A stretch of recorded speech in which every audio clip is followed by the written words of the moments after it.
My name is Clara. It might seem like a simple name to you, but for me, it represented 5 dreams. I had 5 brothers who were my protectors, my blessings always by my side. I was the only daughter of my parents and the apple of everyone's eye in the family.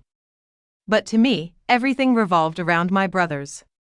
At home, no one ever restricted me, my tantrums, my stubbornness, my dreams were all valued by my brothers as if they were the heartbeat of their own hearts. From childhood till now, I never heard the word no. Whatever I asked for, I got. Whatever I wished for, came true. Whether it was studies, clothes, or little desires, my brothers never let me feel I was just a girl. They used to say that their sister was their honor and they would never let her dignity break. My mom often said I was very lucky to have 5 brothers as my shield. I used to just smile at that, maybe she was right. But honestly, my world was just my home, my brothers, and their happiness. My brothers weren't very strict or principled, but my father was of a different caliber. His principles were harsher than time itself. He used to say that a daughter must uphold her father's honor, and if she ever dared to mention liking someone, that day would be her last in the house. I remember once in college, a boy greeted me on the road, and the 3rd brother, Nathan, immediately went to the college next day and taught that boy such a lesson that he never dared look at me again. I was scared that day, but my tears were not just of fear, but of the love my brothers sacrificed for me. I was busy with my routine, but inside, a new world was forming where I was about to embrace a new home. Everything was fine until my father's words echoed in my mind. That day I uttered a boy's name, it would be my last day there. Those words weren't threats but principles etched in stone by my father, who never showed softness or emotion, valuing honor above all. Whenever a girl's story came up of running away for love, my brothers' faces hardened, and father's color changed. He used to say such daughters are better buried underground. In that environment, it was impossible for a girl to speak her heart. One day, my mother came seriously and told me my marriage proposal was progressing. The boy's name was David. He was a businessman from Denver with 3 sisters, an only son with no father. I lowered my eyes and said, "Yes, whatever you think is best." She said they had checked everything. David's mother lives with him, sisters married but visit sometimes, so it would be a comfortable environment. I had a little hesitation but kept quiet, knowing the decision was made. Father first saw the financial status, then the boy's honor and family reputation, and once satisfied, fixed the wedding date. That evening, all brothers were sitting in the living room, talking about David's business of buying and selling cars, his good income, 2 plots in Denver, and that he was the only son. My younger brother, Adam, joked that Clara would truly become a queen. Everyone laughed, and I listened quietly from the kitchen, silently putting water on the stove, feeling strange amidst all the cheer. Mom showed me David's picture, tall, fair-skinned, simple clothes, and I just nodded, no dreams, just fast heartbeat. Everything felt like a responsibility I was ready to bear happily. Mom said David's sisters were very close to him and said their sister-in-law would be like their younger sister. Hearing this, Mom thought it was a good match, and everyone seemed cheerful. But my father said something that silenced all. He warned that David was the only son with 3 sisters, and daughters often become the real caretakers of the house, never easing their hold unless the daughter-in-law was very disciplined. Otherwise, the son's life becomes their puppet. Father didn't say this loudly, but the brothers understood his suspicion. Meanwhile, a neighbor woman who loved gossip said David's sisters wouldn't let the bride breathe freely and that his mother was very clever, implying I would take time to adjust. Mom heard but didn't take it to heart, saying when a husband supports, everything succeeds. I too thought that if David was truly as good as described, I could endure any hardship. The next day, Father called me and said they trusted me completely and not to embarrass them. I looked at him and saw the same sternness and seriousness, but also hope in his eyes. I answered with one word, "Father, I value nothing more than your honor." That moment was the most important because I knew my life was turning a new corner. Whether the path was smooth or thorny, I had to walk it with silence and obey my parents' decision. The wedding preparations were simple, but everyone was happy. My brothers gave me a farewell as if a treasure was being handed to a poor man. During the ceremonies, my heart pounded but was also calm. My husband's eyes were lowered but confident. At farewell, my fourth brother held my hand and gently said they had protected me carefully, but now I had to take care of myself. I remained silent and only asked for his blessings. My husband's home was new to me, equipped with all comforts. His 3 sisters and David welcomed me warmly. My mother-in-law held my hand and said I was not just a daughter-in-law but the pride of the house. Little sister-in-law Maggie was very talkative. She hugged me and said, "Clara, now that you're here, this house is yours." Everything felt pleasant.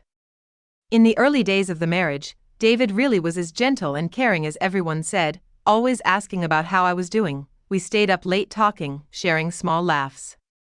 David used to say, "Clara, you're exactly what's in my heart." But maybe that feeling didn't last long. The first month went smoothly, everyone in my in-laws' house was kind and cheerful. But over time, their behavior started changing. Maggie's smiles grew faint, and one day when I sent her tea, she complained it had too little milk, saying her mom didn't like it that way. I apologized quickly. A few days later, when my mother-in-law had a headache, I gave her turmeric milk, but Maggie whispered to her, mocking me for playing doctor from day one. David laughed, saying it was good to get free treatment, but I felt a sting inside. Later, at a small family event, I cooked the food myself. Everyone praised it, but Maggie told David I had put too much salt. David sternly warned me to be careful because people were talking about me. I stayed silent, though it hurt. Another sister-in-law, Kayla, often barged into my room, flicking through my clothes and telling me to dress more stylishly since I was their brother's wife. I smiled and said my brothers taught me simplicity. She laughed and said this simplicity wouldn't last here. David gradually stopped talking to me much, coming home, watching TV briefly, then going to bed. I tried to start conversations, but his attention seemed elsewhere. One day, Maggie stopped him at the door and complained that I had called their mom to work again, even though she was resting. David confronted me harshly, asking if I had a problem with his mom being called repeatedly. I was shocked and said I only asked once for water, and she went herself. He stayed silent and left. That's when I realized the love I once felt was turning into suspicion, as David's behavior and words were changing. He started questioning and demanding explanations for things that weren't true. One evening while I was making tea, mother-in-law came into the kitchen and said I couldn't behave here like I did at my home, everything had to be done their way. I respectfully said I would learn, and she replied that learning happens before marriage, after marriage, you just learn to endure. That night I stayed awake for a long time, listening to the quiet house and realizing life wasn't as picture-perfect as it seemed. One day David asked for South Indian food, saying he wanted something special after a tiring week. I was happy to hear his request and started preparing his favorite meal carefully. But mother-in-law came in, sarcastically asking if I intended to eat all that food myself. When I explained I was making it for David, her attitude shifted. She questioned if just saying his name would fix everything, accusing me of hiding something. I kept silent. Later, Maggie secretly entered the kitchen, and I sensed something strange. There was a sharp smell mixed with the food's aroma, but I ignored it. That night when David tasted the food, his face changed, and he shouted at me, asking if I didn't know how to cook, slamming the plate and humiliating me harshly, comparing me unfavorably to his friends' intelligent wives. Tears welled up, but I held them back. It was the first time he yelled at me, and I felt like the whole house was laughing at me. Maggie softly tried to calm David, saying it was my first attempt at cooking something complex, but I noticed the shame on her face and the smell on her hands, realizing she might have done something. The next morning, while I was making breakfast, mother-in-law hovered and criticized my parathas and yogurt, saying I didn't do it right. She snapped that this wasn't my house, and things would only go her way. Later, David showed me a video of his colleague's wife on his phone, praising her intelligence, manners, and how she always spoke highly of her husband, asking why I had never said anything like that about him. I kept my eyes down. David's changing behavior was clear now, and the situation kept getting worse every day. Not even 2 months had passed when the peace in my home started slipping through my fingers like sand. My two elder sisters-in-law, both married, began coming over not twice a week but every other day, often bringing their kids along. At first, I thought it was just sibling love and that they'd leave after a few days, but those days turned into months. As soon as their children entered my room, it looked like a battlefield: scattered toys, spilled milk, bathroom lights left on. I was constantly chasing one child, silencing another, feeding the third, while the sisters-in-law comfortably sipped tea on the sofa. One day, Jessica came in complaining that her son's socks were missing and accused me sarcastically, "Oh, so now even the kids will follow your rules?" She told me to learn to tolerate since they were family.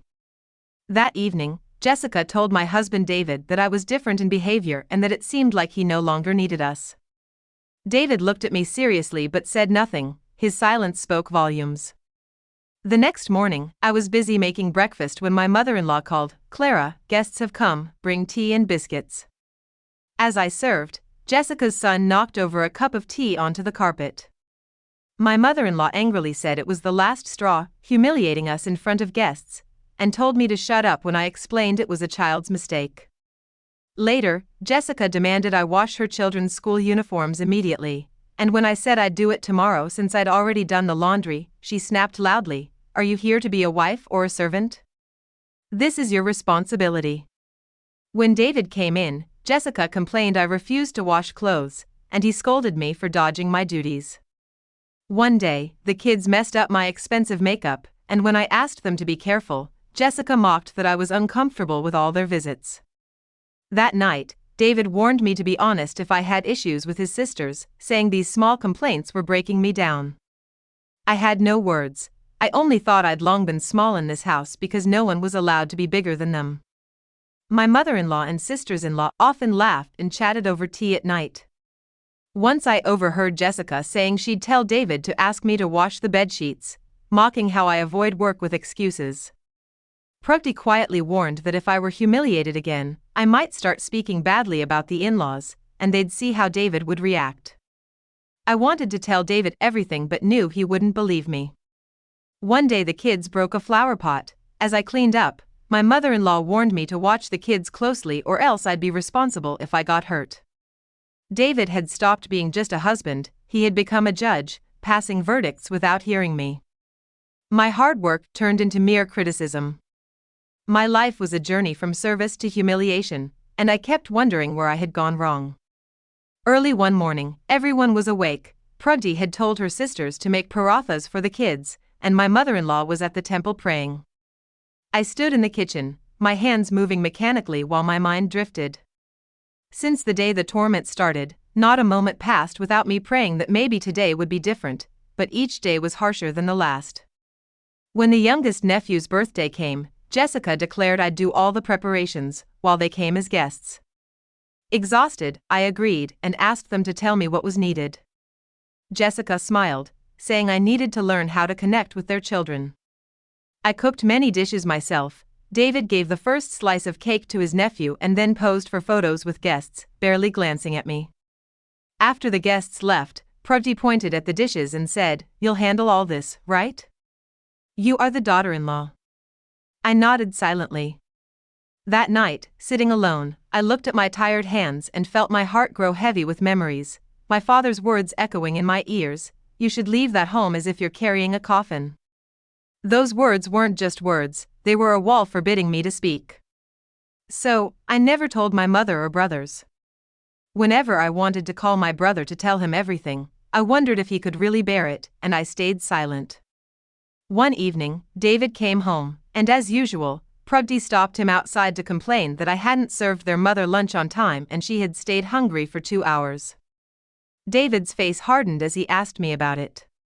I explained their mother was sleeping and I didn't want to disturb her, but fed her as soon as she woke up. David angrily said, "Who gave you the right to run this house your way?" I said nothing, just remained silent. That night at dinner, I had accidentally undersalted the food, and as David took the first bite, he put his spoon down and snapped, "You can't even do this right." Every day, a new drama. My mother tolerates you all day, and you keep making mistakes. Jessica added that I didn't know how to live in a joint family, and David's face showed he was fed up, saying, "My patience has run out," before storming off. I sat among everyone, my eyes downcast, holding the last bite of food, staring at the floor. Everyone had finished eating and cleared the plates, but inside me, a deep crack was forming. I went to my room and sat on the bed, tears ready to fall, but even crying seemed like a sign of weakness now. Every day was the same glance, the same scolding, the same blame, nothing new, only the truth hidden more deeply. Sometimes I would open the closet and take out 2 or 3 dresses my brothers had lovingly gifted me at my wedding. Touching them, memories of my brothers' smiles and my father's stern gaze would flash before my eyes.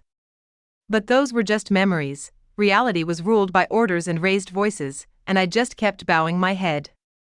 One day, Emily, sweeping the floor, told me to clean the yard because the kids were playing.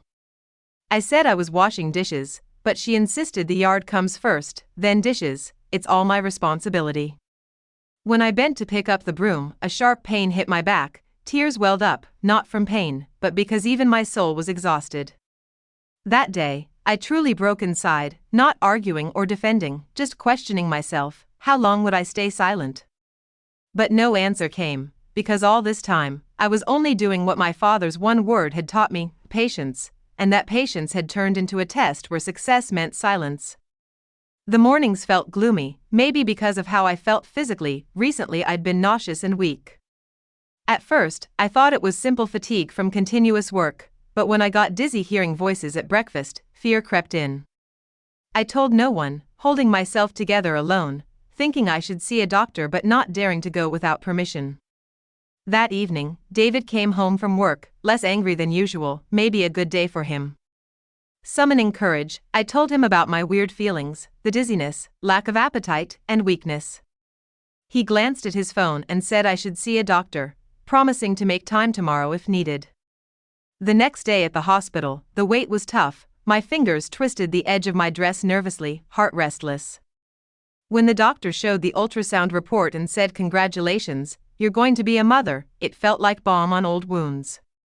For the first time, David's face softened. He looked at me and smiled, a smile not forgotten but never seen before. On the way home, David was quiet, driving slowly, something shifting inside him. Emily met us at the door, asking if everything was okay. David answered simply, "Clara is going to be a mother." Emily's smile faded instantly, muttering something. For the first time, I felt like maybe fate had heard my prayers. That night, David asked if I wanted anything special to eat now that I had to take care of myself. I shook my head, still just tired. The next morning, my mother-in-law remarked I'd rested all day in bed. I told her the doctor ordered bed rest. Karen overheard and laughed, joking about the unique baby coming. David came to the room on the last day, saw me washing dishes, and quickly said I was told not to work, that bed rest means rest, and if anything happens, he won't forgive himself. My mother-in-law stood silently nearby, and Emily whispered that they'd handle everything. I looked up but saw something other than joy in Emily's eyes, as if she was calculating. One evening, Susan's son caused a commotion. I was resting, but when I came out, the chaos was about me. Karen shouted I only wanted to sleep, that kids could climb walls but I wouldn't care. I replied calmly I was resting and didn't realize it upset anyone. David entered hearing this, asked Karen what the problem was, told her they were guests, and that my wife was sick and they should care for her, not cause trouble. Karen went silent for a while. My mother-in-law told David not to be angry, it's a family matter. David said if it's family, treat it like family, not like a hospital patient, because Clara needed peace. David's changed behavior was a new light in my silent world. He asked what I ate for lunch, if I took medicine, then brought the medicine himself. His small kindness brought light, but it seemed the rest of the family couldn't stand it. When David told everyone I was pregnant, a hush fell in the room. Karen said only "oh," Susan ignored it, focusing on the kids' fights, and my mother-in-law looked up, saying times were tough and even small things became sicknesses nowadays. I quietly looked at their faces, no joy, no blessings, no softness. I sat alone feeling emptiness. The next day David said I must do no work now, Emily and Mom would handle everything. Just rest, and the baby is my responsibility, he said.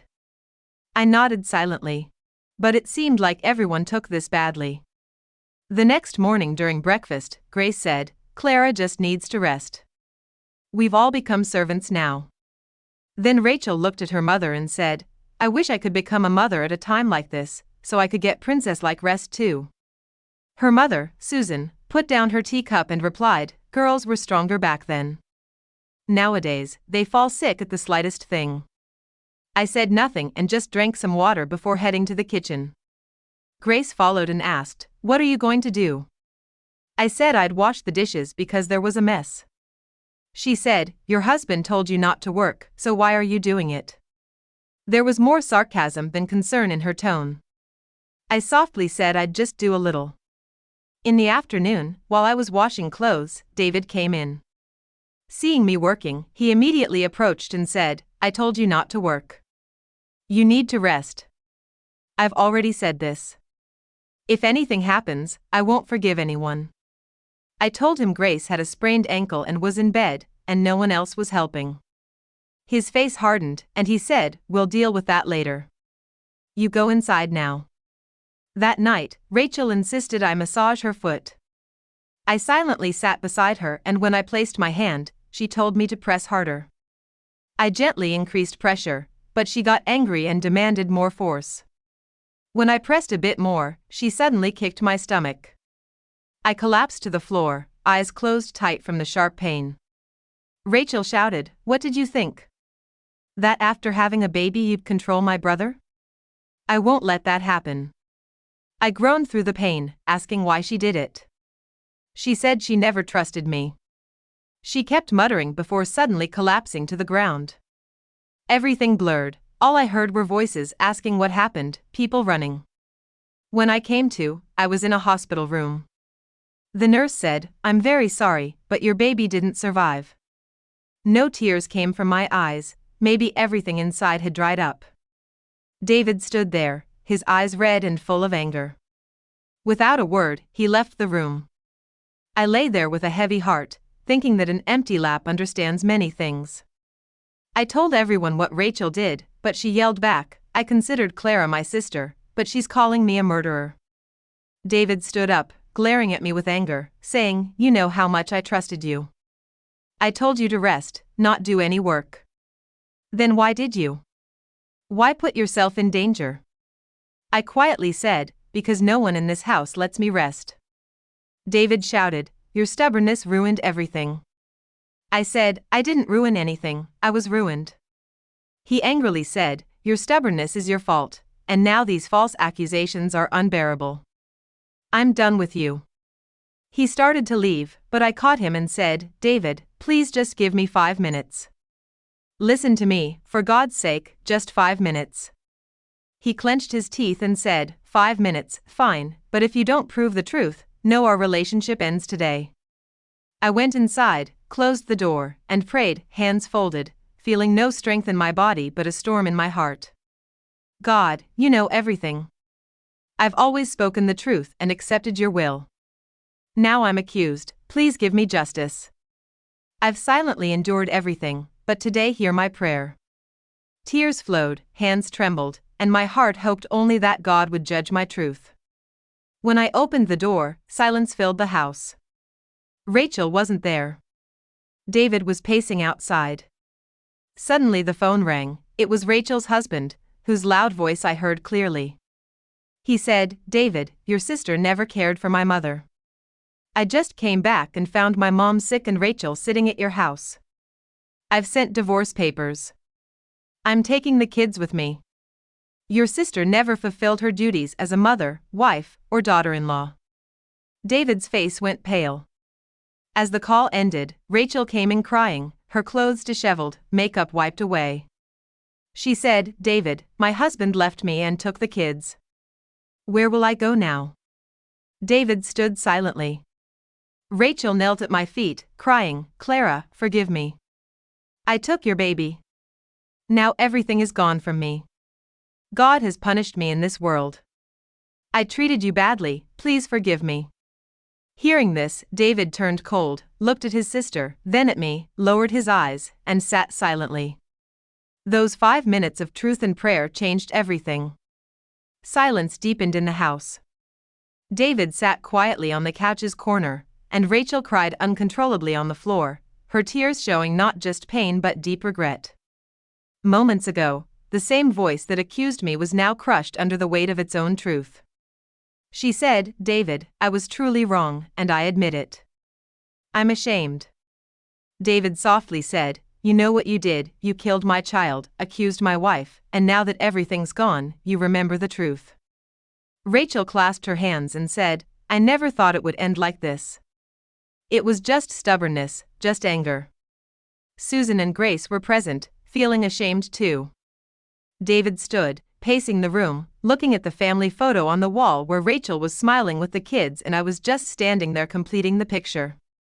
David said, "You left your husband, your mother-in-law's care, and your child all behind, just because you didn't want me to trust my wife." His voice was weary. Rachel said, "The baby would have brought love between you two, and neither I, nor Mom, nor the sisters wanted that. None of us wanted love to survive between you and your wife." "I made a mistake, brother," Claire said, but David cut her off sharply. "This wasn't a mistake, it was a grave crime. I will never forgive any of you." Sarah stood silently by the door, too stunned to speak, and Mary, David's mother, came out looking uneasy, her face showing that the situation was beyond her control. David turned to look at me, and I leaned against the doorframe, listening to everything. His face showed the pain of shattered trust but also relief that the truth was out, though the wounds were still fresh and only time could heal them. For the first time, David called me by my name, as if forgiving himself as well. He said he didn't know what to say, and I lowered my head, saying I didn't want to hear anything. David said he had left everything to God for justice, and softly declared he could no longer keep Rachel, David's sister, in the house. Hearing this, Rachel sat at David's feet, pleading she had nowhere else to go. David pushed her away and reminded her that she had wished him to live alone without children, and now she had to face loneliness herself. Sarah supported Rachel, but fear was clear in her eyes too. Truth was catching up with her. David opened the door and said Rachel could no longer stay. Everything that happened was a result of her own actions. Mary tried to intervene, but David was firm, saying his relationship with Rachel had ended the day she harmed his child. Rachel tried to get up, but I stepped forward with a heavy heart but intact humanity, asking David to forgive her just because she was his sister, though her stay had to be arranged elsewhere as it was impossible for me to have her here. David looked surprised but agreed, saying her leaving was his command. The next day, Rachel left quietly with empty hands and the same haunting question in her eyes that I once had: "Where will I go?" David remained silent for hours, but that evening he came to me with fruits and juice, sitting close to say that patience is always rewarded, hinting that maybe I was the woman who had given sight to his blind faith. I said forgiveness was easy, but forgetting was hard, though I forgave to lighten my own burden. He softly asked if we could start anew, and I set one condition: we'd live separately. I wouldn't return to living with his mother and sisters. David agreed quietly. The next day he rented a small, simple apartment in another part of town. I felt both fear and relief moving there. Mary sternly scolded David for following his wife's wishes, but he said this was the only place of peace we had and that we needed time. David took care of everything himself, even washing dishes after ensuring my comfort, saying I had endured enough. Weeks later, when I felt weak, I saw a doctor who smiled gently and told me I was pregnant again. Looking at David, I saw relief and surprise in his eyes. On the drive back, he held my hand and promised, "This time will be different, Claire." David made every effort to make things easier, waking early to prepare breakfast, accompanying me to checkups, and soothing me at night when I couldn't sleep. One day, I asked if he had really changed or if it was just time's realization. He replied seriously that losing me made him understand my worth, that he wasn't changing but becoming his true self. Months passed, my health improved, and I took up sewing and online courses. David encouraged me to pursue something at home, saying I had confidence but no opportunity.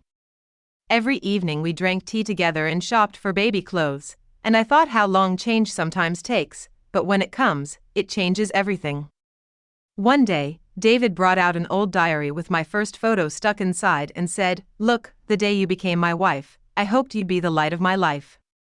I said the light had gone out, and he closed his eyes quietly, saying now both his eyes and heart were open, and the door was only for me.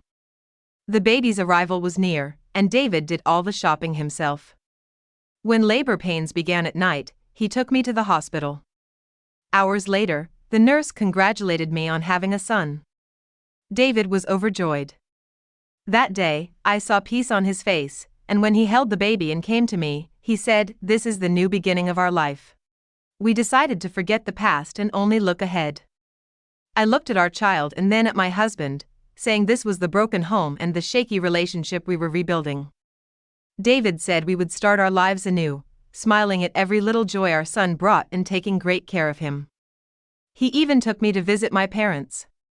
When our son turned 1, I gave birth to another son, and David loved both children equally. It felt like time had finally been kind to me. David often brought little gifts for the kids from work, and now he loved the meals I cooked, always praising me. He never got angry or shouted but always respected me. I spent my days playing with the kids, serving my husband in the evenings, and doing some sewing after putting the children to sleep at night.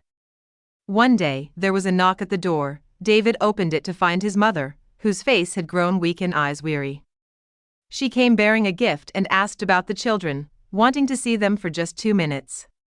Though David was still upset with his mother and sisters, he let her in briefly. She admitted her mistakes but expressed her longing to see her grandchildren and be part of their lives again. She confessed how lonely her house felt compared to ours and begged for forgiveness. I stood silently, unable to speak. After playing with the kids for a while, she left. That night, David was quiet.